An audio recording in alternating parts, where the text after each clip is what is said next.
بسم الله الرحمن الرحيم الحمد لله الحمد لله وكفى وسلام على عباده الذين اصطفى خصوصا على سيد الرسل وخاتم الأنبياء وعلى آله الأزكياء وأصحابه الأتقياء أما بعد. Today's verse that we will be covering is once again from Surah Baqarah, and the verse number is 265. What you may have noticed is that over the past few days we've been covering some parables that have all been bunched together. Verse number 260, 261, 262, 263, 264. Like, this is what we've been discussing for the past few days. And the reason is because Allah subhanahu wa ta'ala wants this issue to be very clear. That way, we understand the purpose behind our ibadah, and when we do go forward with doing this good deed, we carry the right perspective. So 2 days ago, we talked about just spending in the path of Allah subhanahu wa ta'ala. Yesterday, Allah subhanahu wa ta'ala gave us the example of the one who spends. However, due to lack of sincerity, that person ends up bragging. لا تبطلوا صدقاتكم بالمن والأذى. Now Allah subhanahu wa ta'ala in verse number 265 of Surah Al-Baqarah, He gives one last example in relation to this bunch of verses that have come together regarding spending in the path of Allah.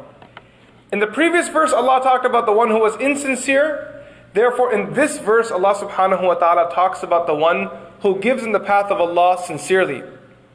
وَمَثَلُ الَّذِينَ يُنْفِقُونَ أَمْوَالَهُمْ ابْتِغَاءَ مَرْضَاتِ اللَّهِ وَتَثْبِيتًا مِنْ أَنفُسِهِمْ. This group of people, when they're spending in the path of Allah subhanahu wa ta'ala, they are spending with two main goals. The first thing they're looking for, ابْتِغَاءَ مَرْضَاتِ اللَّهِ. They are searching for the pleasure of Allah subhanahu wa ta'ala. That's why they're doing it. It's not like they don't like their money. It's not that they don't have ideas of how they can spend this money. It's not that they desire the money themselves. They desire it. They have plans on how to spend it. They've worked hard to earn it. But they still decide to part with it. Why? ابْتِغَاءَ مَرْضَاتِ اللَّهِ. Seeking for that pleasure of Allah. Because what they know is that no matter how dear it is for them to keep that money, what's more meaningful to them is to separate from that money. وَتَثْبِيتًا مِنْ أَنفُسِهِمْ. And to affirm in their hearts their faith. They're trying to establish and prove something to themselves. Now, what does this تَثْبِيتًا مِنْ أَنفُسِهِمْ actually mean? They are spending for the pleasure of Allah. That's quite straightforward. وَتَثْبِيتًا مِنْ أَنفُسِهِمْ. To affirm something that's in their heart, in their soul, in themselves. What does this mean? And this is what the scholars have discussed in great detail. Many interpretations, many explanations. One or two I want to present in front of you today. Imam al-Razi rahmatullahi alayhi writes, تثبيتا من أنفسهم أي أنهم يوطنون أنفسهم على حفظ هذه الطاعة وترك ما يفسدها. That these people, they're spending in the cause of Allah subhanahu wa ta'ala to protect their good deeds and to save themselves from that which will corrupt their good deeds, that which will corrupt their soul. The nature of wealth is that it creates greed in a person. And greed destroys a person. It hurts a person. I'm telling you, look at the world around you. We don't have a lack of resources in this world. No human being can ever claim that Allah subhanahu wa ta'ala did dhulm on the insan by creating so many human beings in the world and He didn't give them provisions to live. That's not a true statement. What's happened though is that there is a 1% that has become so greedy that they've decided to hoard all of these resources for themselves, and at the bottom you have people that are suffering and struggling, and you have famine, and you have starvation. This is a result of greed. So تَثْبِيتًا مِنْ أَنفُسِهِمْ. These people are trying to affirm something in their heart. And what are they trying to affirm? They're trying to affirm that, Ya Allah, we want nothing to do with anything that will corrupt our soul. We want to be pure people. We want to be sincere people. The problem with giving in the path of Allah is that every time we talk about giving for the sake of Allah subhanahu wa ta'ala, everyone assumes that this discussion is directed at the person next to them. They don't appreciate that the discussion is directed to them actually. And I've seen this in many religious circles. People think that, I'm already praying, I'm already doing my umrah, I'm already fasting. Sadaqah is for people who are sinners and going to Jahannam. That's how they save themselves, not me. I'm already going to Jannah. There's this delusion that we have in our mind, unfortunately. Or we're fooled and we believe that the message isn't directed to us. And giving and separating from your wealth has nothing to do with the amount you're giving actually. It has much more to do with the quality you give. Note here in these verses and in the entire Quran, you don't find anywhere, the entire collection of hadith, you don't find anywhere where Rasulullah ﷺ mentions a virtue for someone who gives a particular dollar amount. Give 100 dinar, go to Jannah. Have you ever read a narration like this? No. Give 10 dinar, go to Jannah. Have you ever heard of this before?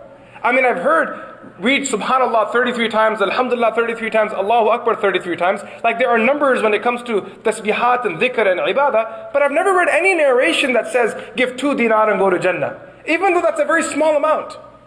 I've never come across any verse of the Quran that says, give 100 dirham, go to Jannah. Because Allah subhanahu wa ta'ala isn't interested in your money. He isn't interested in the dollar amount. It's not about how much you have, it's about the sacrifice that you're willing to make, the statement you're willing to make to Allah subhanahu wa ta'ala. And this is the second reason Imam al-Razi rahmatullahi alayhi, the second explanation Imam Fakhruddin al-Razi rahmatullahi alayhi states when explaining this point, where he says that these people give in the path of Allah to affirm something to themselves. What are they affirming? He says that a person can only truly benefit spiritually and grow spiritually when they make some sort of a sacrifice. If you make a sacrifice, you will spiritually grow. If you don't sacrifice, you won't spiritually grow. Once you understand this point right here, now built on this premise, he then establishes the second thing. He says when you're making a sacrifice for the sake of Allah, you have to realize that sadaqah also carries 2 very great sacrifices. What are they? Al-hayatul ajila wal-mal. There are 2 things that the human being loves very dearly. The first is immediate pleasures. Everyone thinks of driving a Panamera Porsche. Everyone thinks of driving, a Model S Tesla. Everyone's thinking of living in a 5-bedroom home in some posh neighborhood with a 10 rating school district. Like these are all things that everyone wants. Al-hayatul ajila wal-mal, and everyone wants wealth. There's no person you'll meet that says, I don't want wealth. I read this in the hadith of Rasulullah sallallahu alayhi wasallam, where Nabi sallallahu alayhi wasallam would make dua to Allah and he would say, Allahumma ahyini miskina, wa amitni miskina, wa hshurni fi zumaratil masakin. When I read this narration the first time, honestly, I wasn't sure if I was ready to even say Ameen to this dua. Because Nabi sallallahu alayhi wasallam was saying, oh Allah, keep me alive as a miskin, a poor person. Let me die as a poor person, and resurrect me with the poor. And I look at my state and all we're wondering and all we're making dua to Allah for is, Ya Allah, give us more wealth. Ya Allah, give us more wealth. And there is benefit to both du'as, by the way. As long as you ask Allah for barakah in your wealth, there's khair in that too. Nonetheless, the second great thing that the human being loves very dearly is their wealth. Now when a person, they give that money in the path of Allah subhanahu wa ta'ala, you make one sacrifice. And that sacrifice is that you've given your wealth. However, when you give it sincerely for the sake of Allah, for no other reason but for Allah subhanahu wa ta'ala, you're not doing it. Like my kids came home one day and they said to me, Abba, at school they're doing a fundraiser and they said that if someone donates $10 or $20 or $100, they'll get this toy in return, and I really like this toy. And I said to them, look, if you want to give for that cause, let's do it.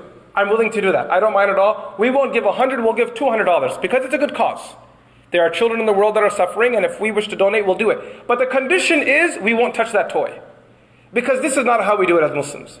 We don't give because someone is luring us in. And this is unfortunately a sad reality that many Muslim organizations have fallen prey to.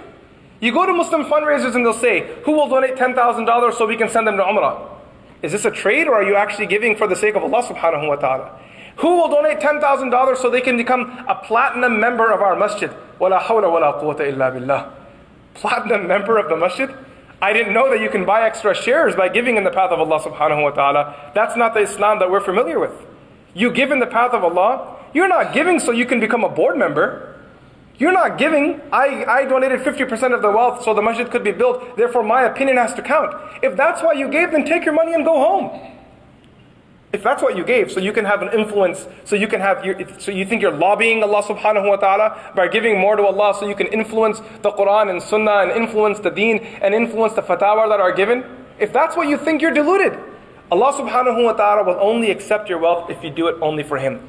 Now comes the example, كَمَثَلِ كَمَثَلِ جَنَّةٍ بِرَبْوَةٍ أَصَابَهَا وَابِلٍ. The example of one who gives sincerely for Allah, Allah says, is like كَمَثَلِ جَنَّةٍ. It's like a garden. And a garden refers to a land that is covered in greenery. A garden refers to a land that is covered in greenery. بِرَبْوَةٍ. رَبْوَةٍ refers to an elevated land. المكان المرتفع ارتفاعا يسيرا أو المكان المرتفع التي لا تجري فيه الأنهار. Like a garden that is sitting in an elevated area. And Ibn Abbas radiallahu anhu, when talking about Rabwa, he says it's an elevated area that water doesn't naturally come to. The only way water can reach this elevated area is if there's a أصابها wabil, if water showers down. Otherwise rivers don't naturally go in that direction because it's elevated. Water comes, Allah subhanahu wa ta'ala says, on this garden. And when water hits that garden, what happens? فَآتَتْ أُكُلَهَا ضِعْفَيْنِ. This garden grows twofolds. فَإِن لَمْ يُصِبْهَا وَابِلٌ. And even if a heavy rain doesn't come down on that land, فَطَلْ. Even a small amount of rain. Tal is like a light drizzle, or maybe like just a light shower. Allah subhanahu wa ta'ala says, وَاللَّهُ بِمَا تَعْمَلُونَ بَصِيرٌ. Allah is aware of what they do. Now let's just quickly understand this example and we'll close. Allah subhanahu wa ta'ala is saying the one who gives for the sake of Allah is like a garden sitting in an elevated area. It's special. It's above the ground. Everything else underneath it, in comparison to the one that is sincerely giving for the sake of Allah, is beneath that person in their maqam. The one who gives for the sake of Allah, the one that is sincere, will always be above the rest of the creation. That person is more near, more dear, more beloved to Allah. The second thing, when rain does fall, it will always come to that elevated area first. When Allah's mercy descends on the people of the earth, those that are sincere will be the first people to benefit. And just like when water rains on that elevated land doesn't hoard the water. It doesn't store all that water. It lets it flow after it's taken its share. And this is the example of one that is sincere and generous. When Allah's mercy comes down, that person absorbs what they need. They've provided for their family, taken care of their needs, and now what do? They let that blessing of Allah shower down. And they allow everyone else in the world to benefit. And even if Allah subhanahu wa ta'ala's mercy doesn't come wabil in massive amounts, like some of us may say, I don't bring back home 40,000 a year, I don't bring back home 50,000 a year, I only bring 20,000 a year home, fatal. Even if a small amount of wealth is given to that person, even if a small amount of rain hits that ground, what will happen? It will continue to benefit, it will continue to benefit other people as well. So this is the example of those that are sincere and given the path of Allah subhanahu wa ta'ala. We pray that Allah subhanahu wa ta'ala makes us from the generous and sincere. Wa sallallahu ta'ala sayyidina Muhammad. Assalamu alaikum wa rahmatullahi wa barakatuh.